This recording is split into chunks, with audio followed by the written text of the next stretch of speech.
شريك لك لبيك لبيك اللهم لبيك لبيك لا شريك لك لبيك إن الحمد والنعمة لك والملك لا شريك لك لبيك اللهم لبيك.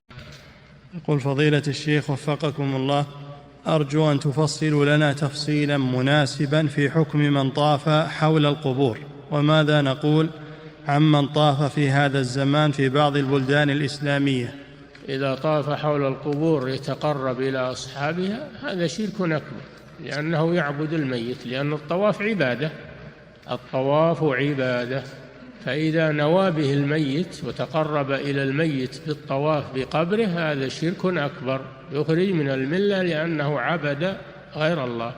أما إذا كان يظن أن الطواف بالقبر أنه عبادة لله وناويه لله عز وجل، ولكن يطوف بالقبر يظن أنه ينفع الطواف به عند الله، فهذا يعتبر شركا أصغر، لأنه لم يقصد القبر وإنما قصد التقرب إلى الله، لكن تقرب إليه ببدعة، تقرب إلى الله ببدعة، فهذا يعتبر ضلالا ويعتبر شركا أصغر.